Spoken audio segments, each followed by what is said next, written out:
চাঁপাইনবাবগঞ্জে আবারও শুরু হয়েছে করোনা পরীক্ষা। স্থানীয়দের মধ্য থেকে এই নিয়ে দেখা দিয়েছে মিশ্র প্রতিক্রিয়া। এ বিষয়ে বিস্তারিত জানাতে যুক্ত হচ্ছেন সহকর্মী তারেক রহমান।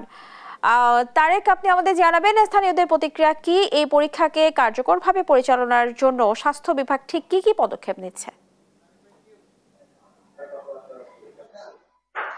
ধন্যবাদ স্নেহা আপনাকে। আমি এই মুহূর্তে আছি 250 শয্যা বিশিষ্ট চাঁপাইনবাবগঞ্জ জেলা হাসপাতালে। বিগত দিনকে বিবেচনা করে, অর্থাৎ 21-22 সালকে বিবেচনা করে এবার কিন্তু আগেভাবে করোনা পরীক্ষা শুরু হয়েছে জেলা হাসপাতালে। সকাল থেকে কিন্তু আনুষ্ঠানিকভাবে এই হাসপাতালে করোনা পরীক্ষার উদ্বোধন করেছেন জেলা হাসপাতালের তত্ত্বাবধায়ক ডক্টর মাসুদ পারভেজ এবং সঙ্গে ছিলেন আরএমও ডক্টর আব্দুস সামাদ। আমরা দেখেছি কয়েকজন রোগী কিন্তু এখানে করোনা পরীক্ষা করেছেন। তারা কিন্তু বিভিন্ন ডাক্তারের পরামর্শে এখানে এসেছিলেন করোনা পরীক্ষার জন্য, এবং 100 টাকা ফি দিয়ে এখানে করোনা পরীক্ষা হচ্ছে এবং 15 মিনিটের মধ্যে কিন্তু রেজাল্ট তারা দিয়ে দিচ্ছেন নেগেটিভ পজিটিভ। যে কয়জনের পরীক্ষা করা হয়েছে তারা সকলে কিন্তু নেগেটিভ এসেছে বলে আমাদেরকে জানিয়েছেন। জি, আমরা একটু জানতে চাই আপনার কাছে, এখানে করোনা পরীক্ষা করার নিয়মটা কি এবং কি কি কি কি সুযোগ সুবিধা থাকছে এবং জনগণকে আপনারা কি বলছেন?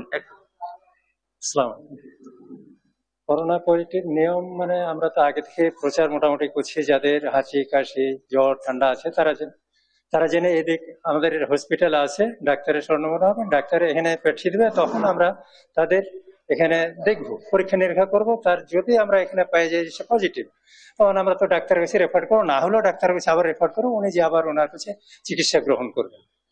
ধন্যবাদ আপনাকে। যে স্নেহা, আপনি শুনছিলেন কে যিনি করোনা পরীক্ষার দায়িত্বে আছেন, তিনি বলছিলেন কি তারা ডাক্তারের পরামর্শে করোনা পরীক্ষা করছেন এবং যদি পজিটিভ হয় সেই ক্ষেত্রে কিন্তু ডাক্তারের পরামর্শে তারা কিন্তু ব্যবস্থা নেবেন। আপনাকে যদি আমি একটু তথ্য দিয়ে রাখি কি, যে এবছর কিন্তু 250 শয্যা বিশিষ্ট এই জেলা হাসপাতালে 2টি ওয়ার্ড প্রস্তুত করে রাখা হয়েছে। সেই ক্ষেত্রে কিন্তু আইসোলেশনের ব্যবস্থা করা হয়েছে এবং তারা কিন্তু যথেষ্ট পরিমাণ কিন্তু অক্সিজেন ব্যবস্থা করে রেখেছে বলে আমাদেরকে জানিয়েছেন।